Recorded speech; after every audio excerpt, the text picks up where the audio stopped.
So are you ready to unplug? Are you ready to walk on the other side of heaven?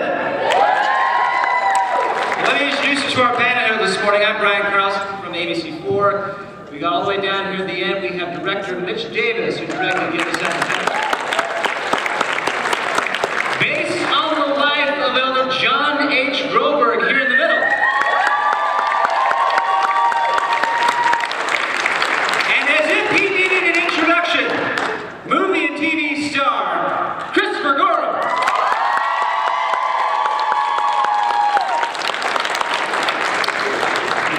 It's exciting to be able to see all of you guys together at one place at one table. Thanks, sir. I mean, it's an old hat for you, but I think for all of us who are fans of the movie, and we have some fans in the movie, right? And we love, it's fun as fans to be able to see each of you here. How many times have you been back here at FanX here, Chris? This third or fourth time. Third? Thank you. Third. We have some oddities on the audience. Yeah, that's good. What do you like about FanX? What brings you back here, Chris? You know, I love the spirit of this place. I think, we get the best fans in the world here. I think they've got an incredible attitude. Everyone's always incredibly friendly. So I love coming back. And I think it's safe to say that we love having you here, yes? I don't think people realize that The Other Side of Heaven was your first leading role in a feature film. It was my first leading role in anything. I never even had to lead in a high school show, like, ever. Yeah. So how did that happen? I mean, how did that come together when you got that role, right? Obviously, Mitch can talk a little bit more about that, but what did you think when you got that shot, when you got that role? Well, it was part of what was so exciting about it. Like, it was just a great opportunity. And when I got the script, it was so big. Like, it was just such a big movie. And I didn't understand how it was going to be made on an independent film budget. I just didn't. I didn't know. But it was a really exciting opportunity and kind of a big epic story. So it was exciting. And I feel like when you watch it, I mean, it's tough not to feel the epicness. And John, since this is about you, right? This is like true life. I mean, when you're reading that script, I'm sure hard to believe this happened to an actual person. I mean, I felt horrible for him. Like, wow, that's some bad luck. Well, John, we've seen the movie, right? Obviously, how much of that actually happened? I mean, there's some movie magic that we're making here, obviously, but how much of that actually was true to life? Oh, it all happened. I didn't have a video camera with me, so people say, were the storms really that big? And I said, well, they were big enough to turn the ship over. I don't know how big it was, but they were all true incidents. They all happened. So this is 100% accurate here. We have the auditing department can weigh in on that here. Good, that's good. I don't vouch for the degree. There you go. Now, Mitch, you're in charge of making that degree, and you saw Christopher audition. What was his audition like? Chris was about the 3,000th person we auditioned. It's really true. We had, our casting director was the former head of casting for Disney, Gretchen Riddell Court. Fabulous lady. And she got so frustrated with me. She just kept saying, what are you looking for? I mean, what are you? And I just kept saying to her, they have to have light. They have to have light in their eyes. And she kept bringing me the most, cut, handsome guys that were straight from the Viper room. I'll tell you, Paul Walker auditioned for this movie. Really? Hayden Christensen auditioned for this movie.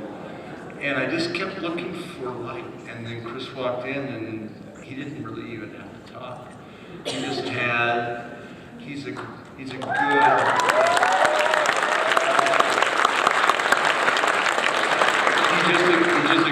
just a good human being, and that just radiates from him and from his wife and children, and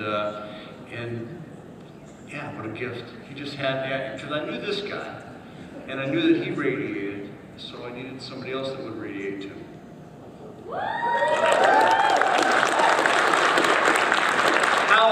does that make you feel, Chris?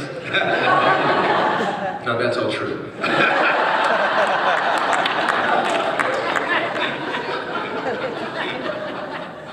Yeah, I love that in Utah we kind of have that kind of saying too. There's just something about him that makes him different, and I love that difference got you the role. Yeah, me too. So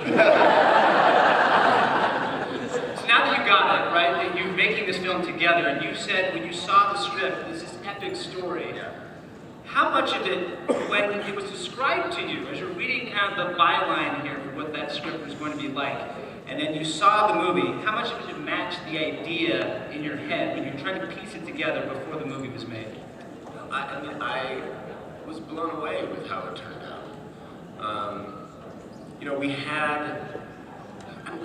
knew nothing when we started. I was so new, like I'd only been acting professionally for 3 years. I'd just gotten my first TV show. It was Ryan Murphy's first show, Popular.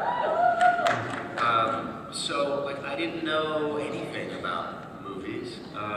And I got there and Mitch introduced us to Jerry Molan. It's like, oh yeah, Jerry is Steven Spielberg's producer. He made Jurassic Park. And it was like, oh, okay, well I guess we're gonna be fine. I guess we're gonna be fine.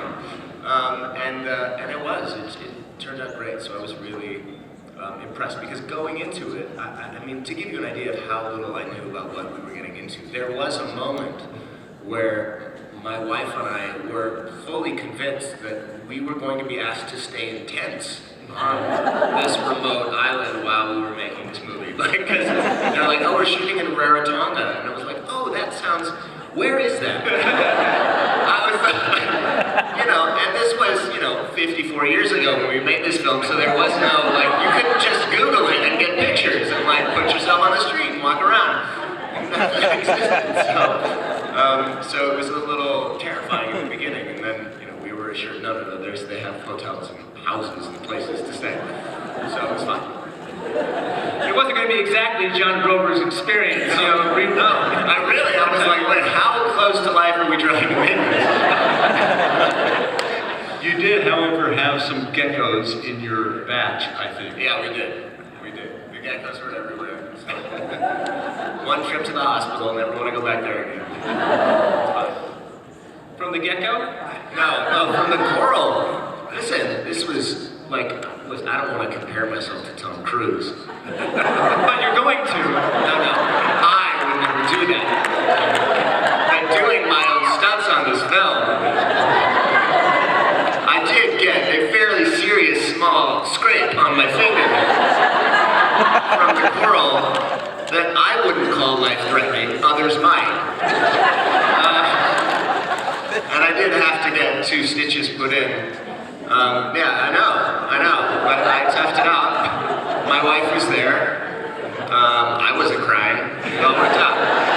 You know what? That moment is actually in the movie. If you watch the movie when he pulls himself up out of the sea after the storm, he gets pulled up onto the rocks, and you'll see him kind of climb over and pull up, and then you'll see the actor go,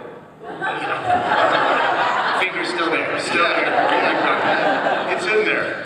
That's a nice way to stay in character for that moment. Yeah.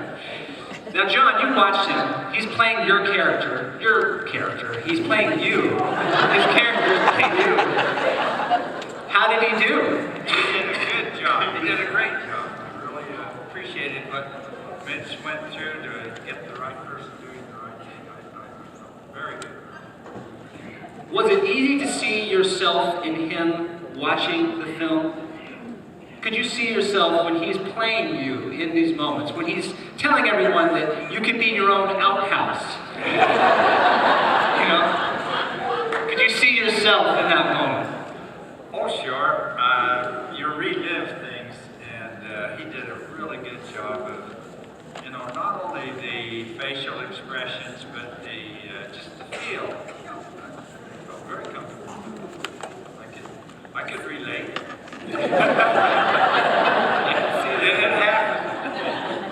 Is there anything that we saw in the first film, or anything that happened in your experience in the first one that didn't make it into the movie, that you may have shot, that a story that you have written about, but that we didn't get to see in the final feature-length film? Lots of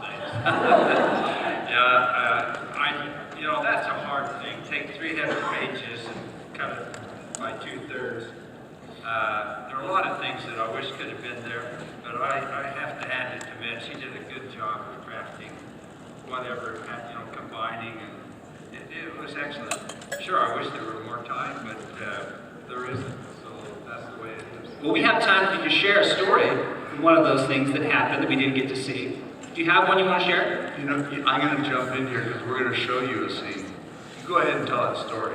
We're going to show you a scene from the first book that is in the second movie. Well, I love that. See, we got a two-part right here. We got the audio version and then the visual version right after that. And we didn't plan that, by the way.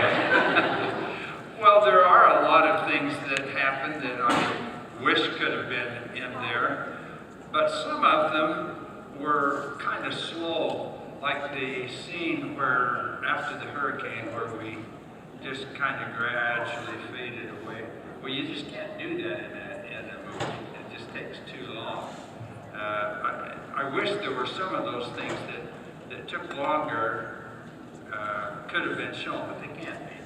So, and then there are some other things that happened, that some storms that, even though they had some were even worse than that. Even though we didn't get a capsize, they were more traumatic as far as I was concerned. I think Ben said you were going to show one of them. Yeah, we could even, I could show it now if you'd like. If it's okay with you, Brooke. I think I'm okay. I think, you okay with that? I'm checking in with them. They're kind of running the show over here. So I'll give, and by the way, I see the Tongan dancers have arrived, and I'm so sorry. I know you love standing, so we'll come to you soon. We're honored that you're here and grateful that you're here. I'll just tell you just a really brief little tiny background about this scene. In the first book about Elder Groberg's first mission to Tonga, he tells, there's a chapter called Ahangamea. And Ahangamea the chapter tells about a storm in which his mission boat was towing a barge full of construction supplies that had other missionaries on that boat. And they got caught in a big tropical squall. The waves got big fast. And they realized that the construction barge was going to sink the ship. And they were all going to die. And the captain came to Elder Groberg and said, "We have to cut them loose. We have to cut them loose." Now, back then, 20 years ago, we could not think of any way to shoot that for less than $10 million. It was just a big scene. So we didn't have it in the movie. We had the smaller scene where he gets thrown out of the boat. Well, in this, guess what? Computer animation and graphics and VFX have improved in 20 years. We were able to put that scene in this movie, and we combined it with another harrowing storm scene in which Elder Groberg's daughters were with him on the boat.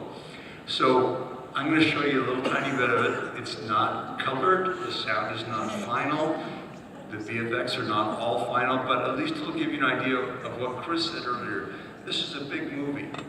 It will also give you an idea of how much bigger Chris's biceps have gotten since the first movie.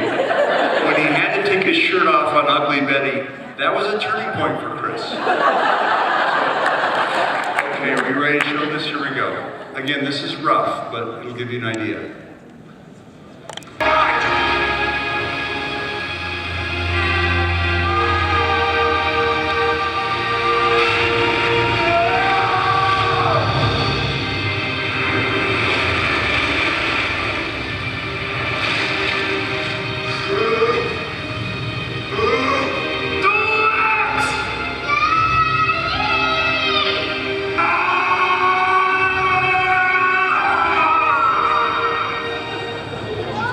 Freeze on the biceps.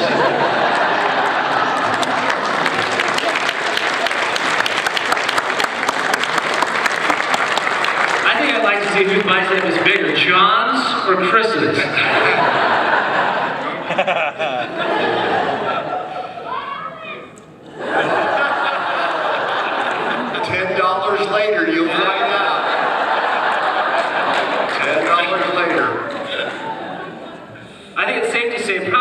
their biceps were smaller than our Polynesian dancers right here.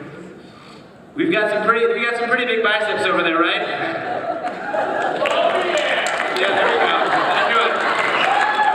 You want to see a little flavor of what it's like to be on those islands? Can you give us a little taste, guys? I know we want to know what happens here, so in that spirit, give me a little flavor of what it's like to be out there on the island of Tonga.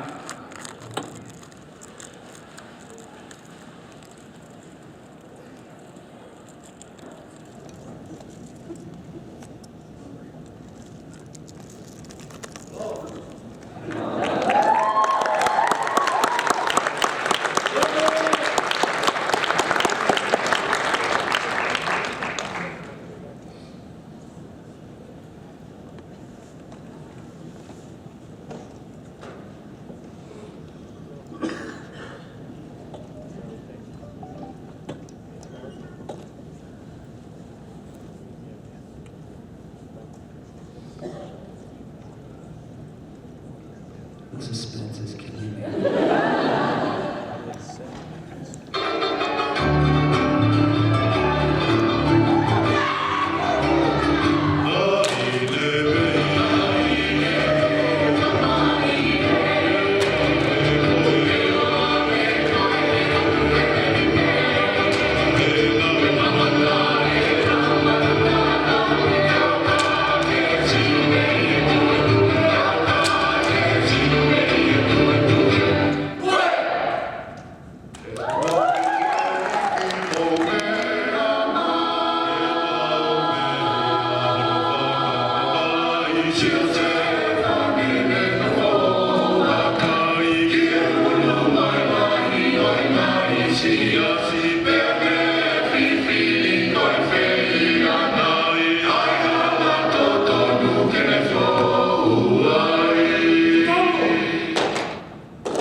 Those dancers here this morning?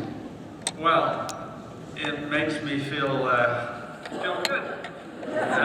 You asked the question earlier, is there some part of the movie that was left out? But the thought just came to me every time I watch The Other Side of Heaven, and I know Chris did a great job in all of it, but the part when Finau passed away, and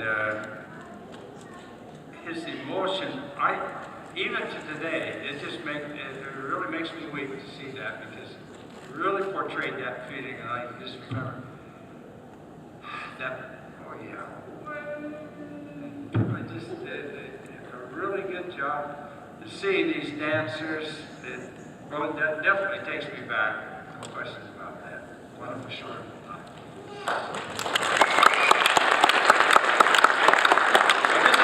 This particular role, there's a lot of depth there. There's range in this role where you have these highs and you have these lows and you have these moments of sure joy where you see like the Polynesian culture, experiencing that firsthand. How does this compare to some of the other work that you've done? Because there's a range. You've had the TV shows, the movies you've done since then, right? Because this was the first, it started here. How does this compare to everything else you've done afterwards? I believe this is true. I think this is the only time where I've portrayed a real person who can watch the performance. So there's a different kind of pressure to doing something like this. Mitch did me a great service in the first film when after I got the job and started doing research. He made it very clear to me. He said, look, I don't want you to do an imitation of Elder Groberg. I don't want you, when you talk to him, to try to get his accent perfectly and try to mimic his movements and the way, like, really what he said, well, I want the spirit of him to come through. And so having the freedom from physically having to mimic was really helpful.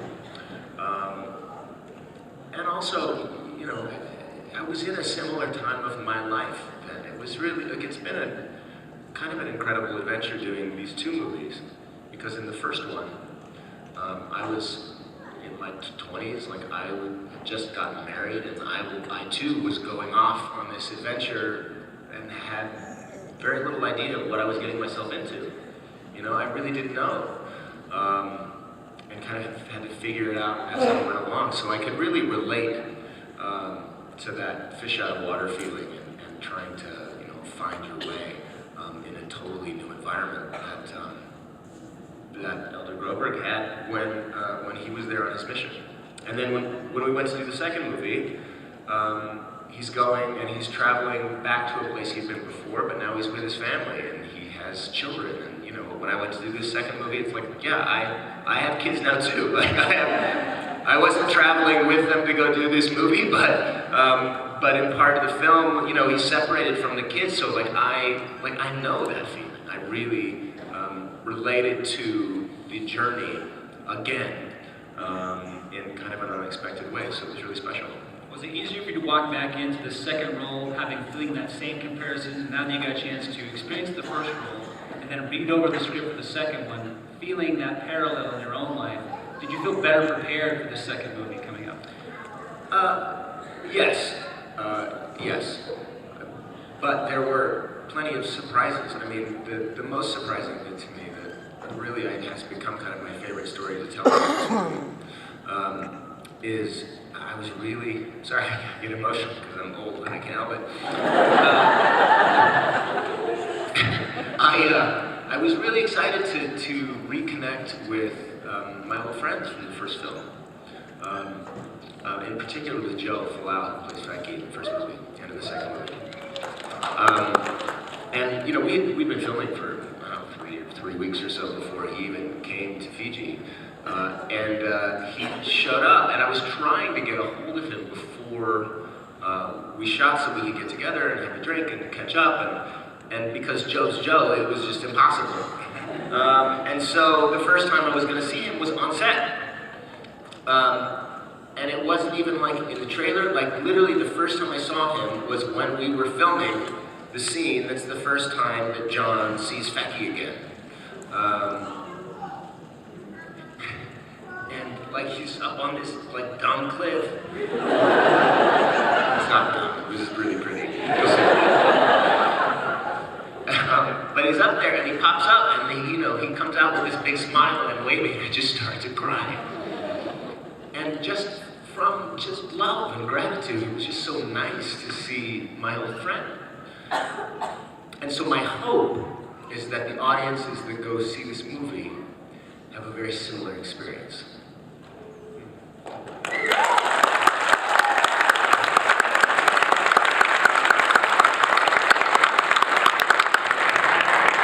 Mitch, do we see that moment? I mean, you saved it. I don't know if you planned it that way. I did not plan it that way. Joe Folau is flaky and awesome.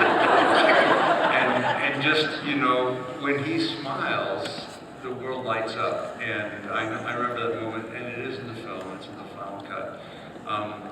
Yeah, he's a beautiful man, really a beautiful man. And the love that these two developed for each other on the first film and have maintained is real.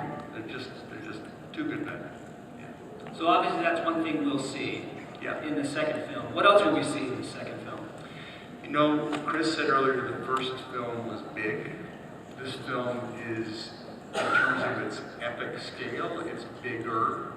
It's a big movie. A lot of big things happen, big crowd scenes, big storm scenes, etc.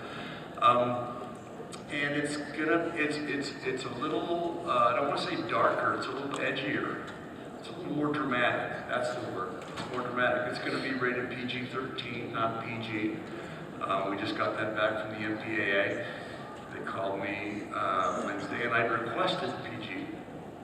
And so they had like a committee on the phone, you know, because they were afraid I was going to and they had their lawyer rebuttal. Yeah, they were totally prepared.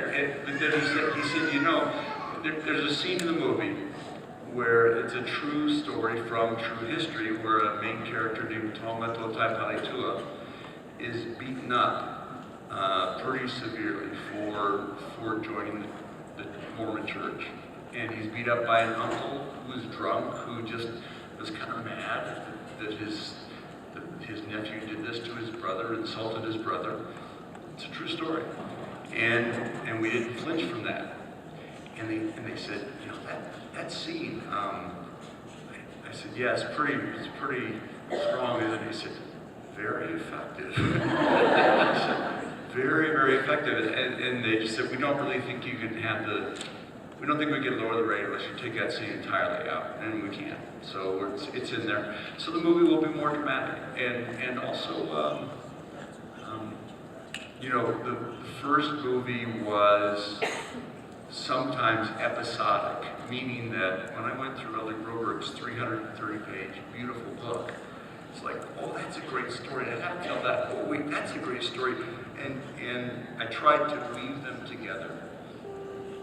This story is less episodic. It's more, we tell only 2 or 3 stories, hopefully with hopefully better, meaning that we really flesh them out. There's a real antagonist in this movie.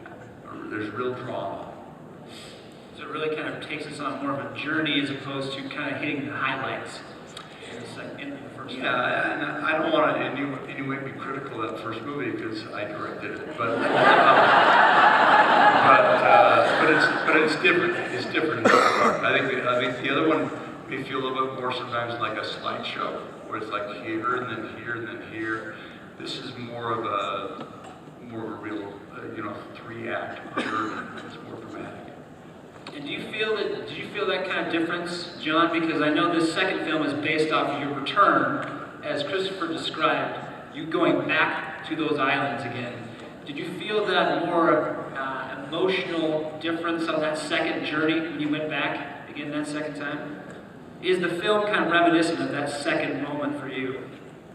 You know, I know you haven't seen it yet. P.S. I should warn everybody else, you haven't seen the movie yet. I trust Mitch that he stayed close to the book as he promised he would.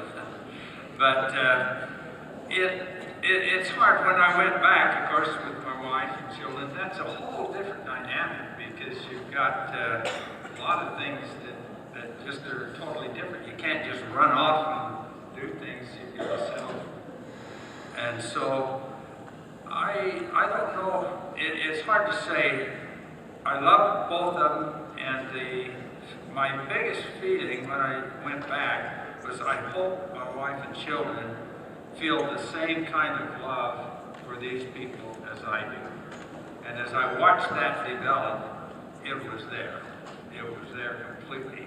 And as the movie will show, there were some really hard times where that love and that faith and their prayers really came to our rescue, really. It comes right down to it. I can't wait to see it. I mean, I'd love to see what that would turn out to be. Chris, you were there. I was there. He was paid for being there too. Yeah, also true. And so there's only like 50% of us on this panel only know what ends up in the movie, right? What you will see here coming up on June 28th. Theaters Green. Do you have a favorite moment from this film we're about to see, from that story that John describes? That Mitch is kind of making more of an arc that we had in the first film. Do you have a moment from that film that you're really looking forward to be able to telling here for everyone in the audience? That's a good question. And frankly, I haven't seen the movie either, so I don't know what's still in there. But you know, there's a couple really special moments. Just for me personally, I think that when he goes back, you know, to the island that he served his mission on and reconnects with those characters, I think it's just a really beautiful part of the film that I loved and that I experienced personally, kind of going back and being able to work with and spend some time with my old friends. But the new thing that that John was just talking about, the real new flavor that I think makes the drama in this film work so well is the fact that his wife and his children are there, and like you said, like you can't, when you have other people you're responsible for, you can't just run off and do whatever you have to do, and that conflict naturally creates more drama, but it also creates the potential for some really beautiful gifts that you just don't get if you without family. Speaking of beautiful gifts, Chris, why don't you tell us how much you like working with kids and animals on a boat on the open sea? Well, it depends on the kids, Mitch. Some kids I enjoyed more than others. There are a lot of scenes where Chris was being a nanny, a manny, a daddy, and an actor. And wow, it was not easy. No, it's challenging, but it's it's a movie set in general is a tough place for a kid to be. A movie set that's on a tiny little boat that also has animals and camera and is also on water is a particularly difficult place for children. So as challenging as it was at times, certainly having kids of my own, like I fully understood what was going on, and our kids that were in the movie, I think, did a really great job. Now they're cute as buttons, you see on the poster. Yeah, they are. Yeah, I'm looking at the poster now. I'm trying to get a glimpse of them there. They are pretty cute. I'm not as cute as ours are.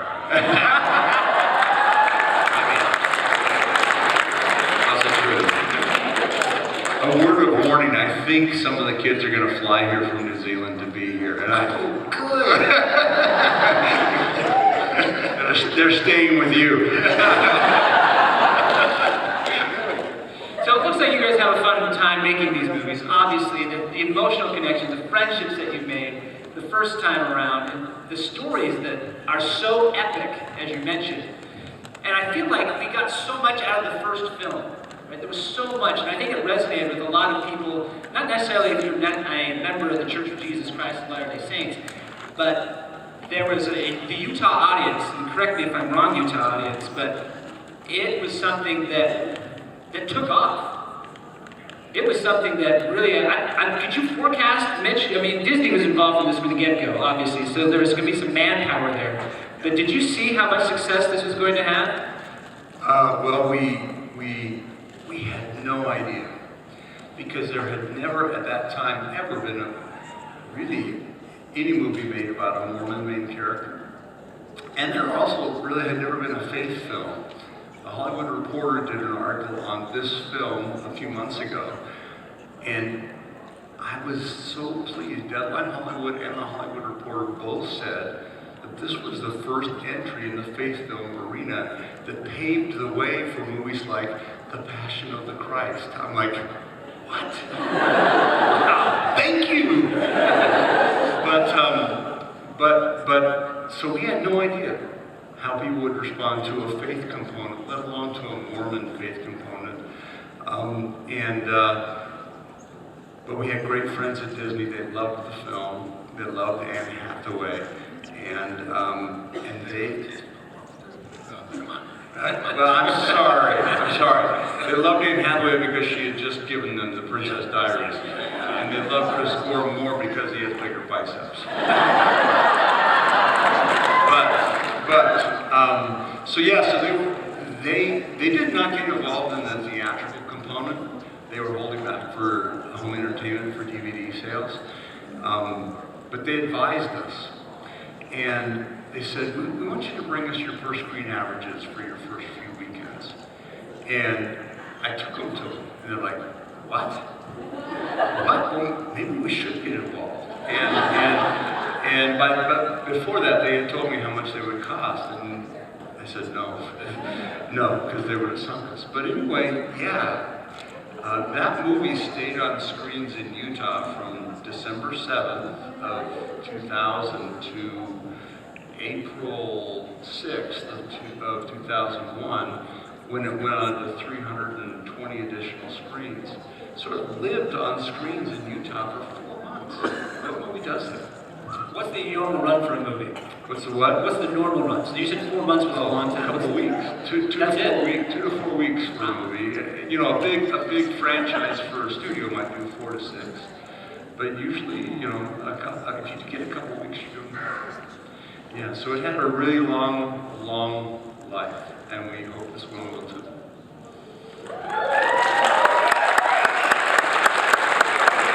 I have 2 questions there tonight. One is, Chris, what do you think of the success that you saw? Now that you've seen how much it resonated, what do you think of the success that you saw? And then I want to get into why we felt, with that success, to go back and make another movie again the second time. Like Mitch, I had no idea what to expect when the first movie came out. I'm not Mormon. I grew up in California. Coming to Salt Lake, the first time I came to Salt Lake was to do my very first acting job, this Danny Boyle movie called Life Less Ordinary. I was here for 4 days. I thought, wow, the streets are really wide. That was amazing. Thank you for bringing me on. So I was blown away. And grateful. You know, it opened doors for me. It's like, this movie has really been the reason that I kept coming back.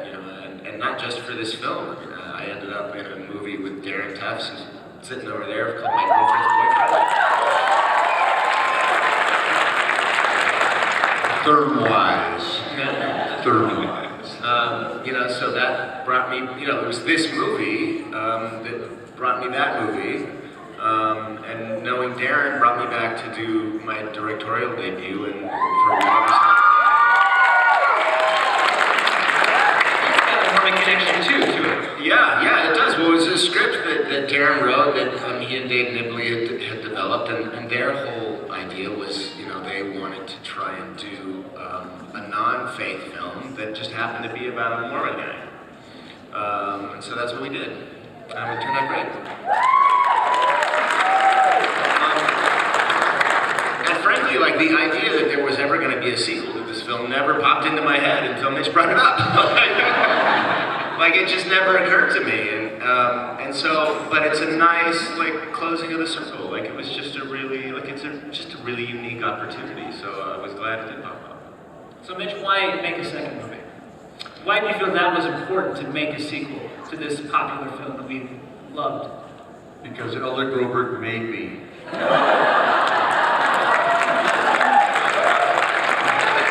Because President Monson made him. No, that's really the truth. both books, and Elder Groberg will address this more fully, both books were written at the insistence of President Monson.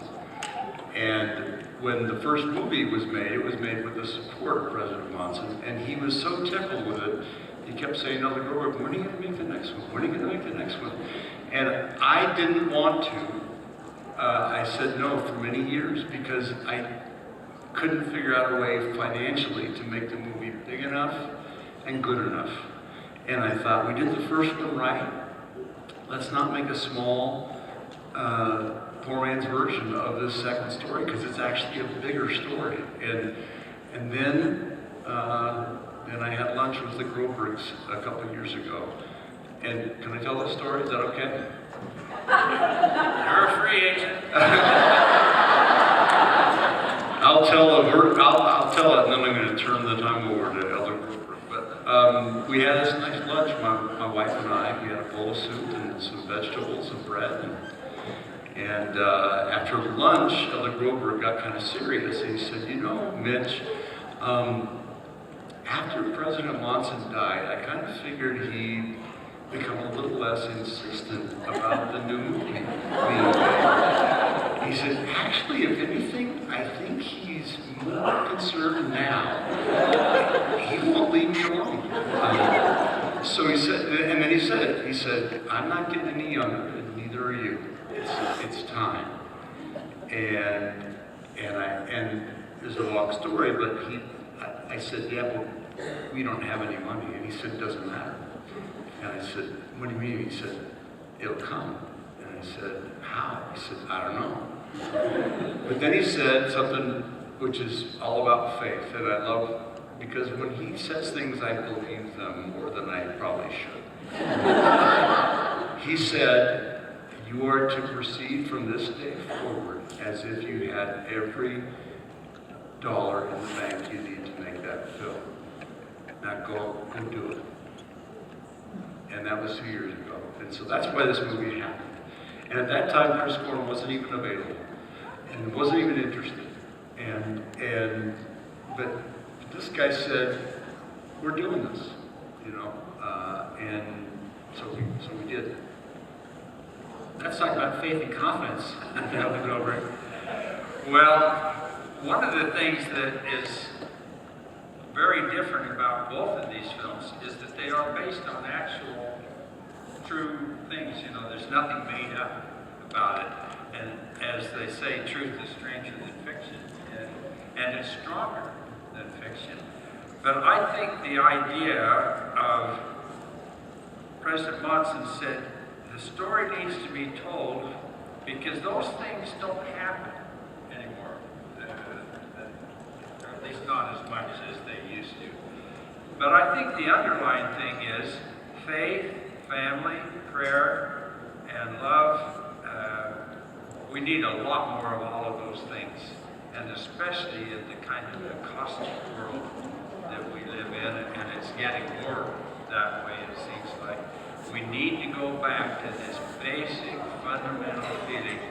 I love you just because I love you, just because you're my brother, just because you're my sister, even though I'm Tongan and you're Paulongi, or anything, I'm Mormon and you're Catholic. No, we love one another, we help one another, we pray for one another, we help one another. And I think I was so impressed with President Nelson's meeting with the Pope and saying, you know, we have differences, but the things that we have in common are far more important than the things that are different. And I think that's kind of what I hope gets across, and I think that's the feeling I've had, is that lots of people need, including us, need more of love, more faith, more family, more prayer, more willingness to do those things. So I'm just grateful for both of these men for doing what they did.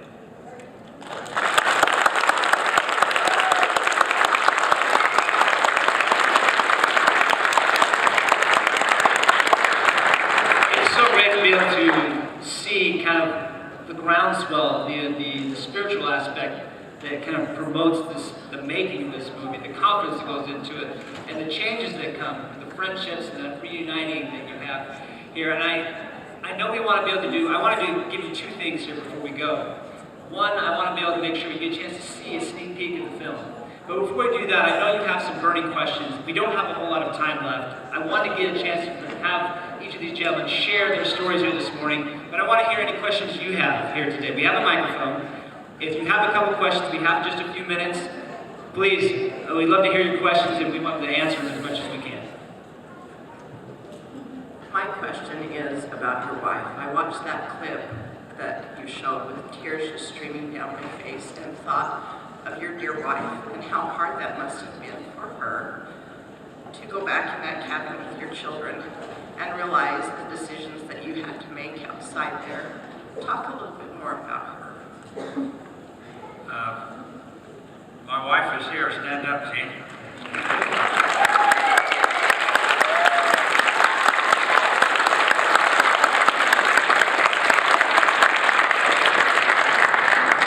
I don't think I can say much more other than the fact that we all have hard decisions to make in life. And if we're prayerful and want to truly believe that God will help us in making those decisions, He will. That's probably all I can say.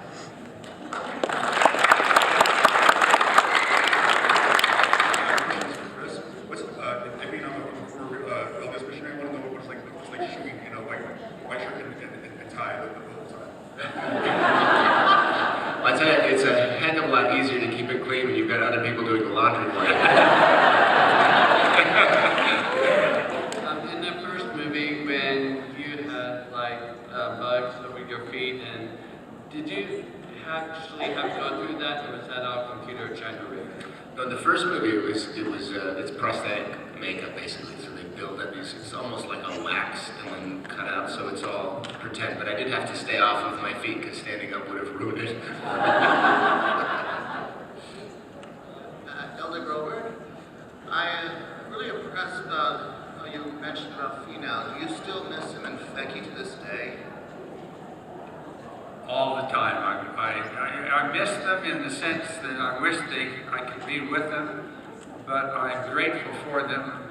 I think all of us miss people, but we are so grateful for the love and the friendship that we had, and the knowledge that we have that will continue on the other side.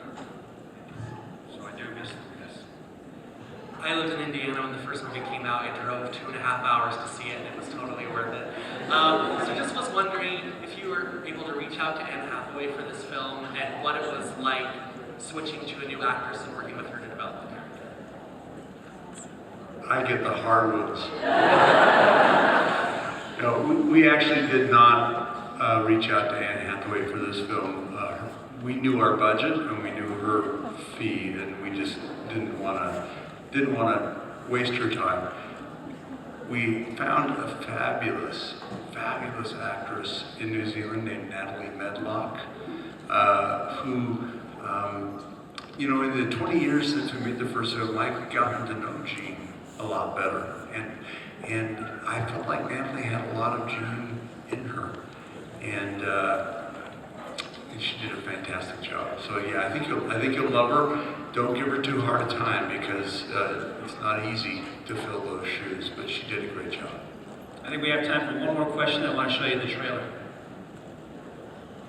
And this is my little brother Mark here, and he wants to know, he says, what was your favorite part of the first movie, Christopher? I feel like, Mark, I feel like it's a cliche to say this, but it's the truth. Really my favorite part was the relationships with the people that I met, the friendships that I made, the time we got to spend together. It's funny to hear John talk about the gratitude of knowing Becky and Finau, because that's really what it is. Like when I'm so grateful for those relationships. The moment that I described with Joe that's the feeling. That's what brings the emotion. It's just love and gratitude. Okay, we have a plug, an audio plug I need to have moved over here before I show the trailer.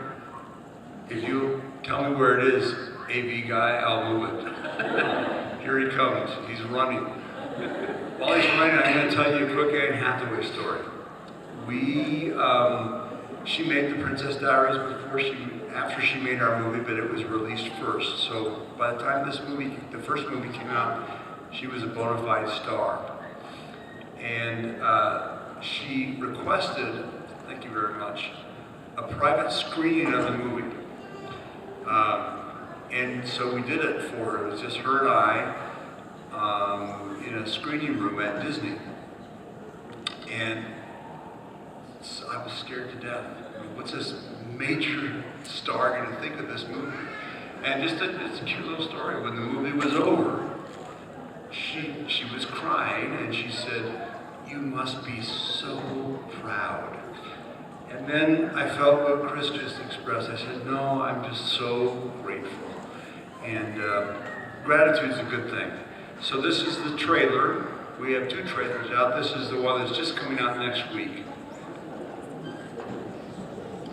And then you guys go be missionaries for the movie. You gotta, please. Be your own outhouses.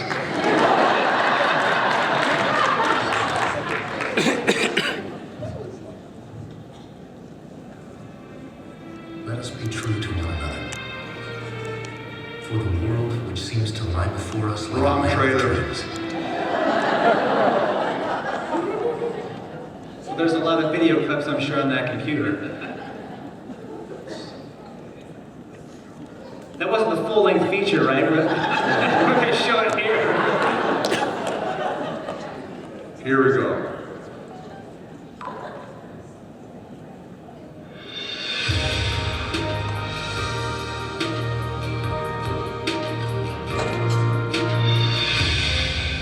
That's the social media bumper. Now here's the trailer.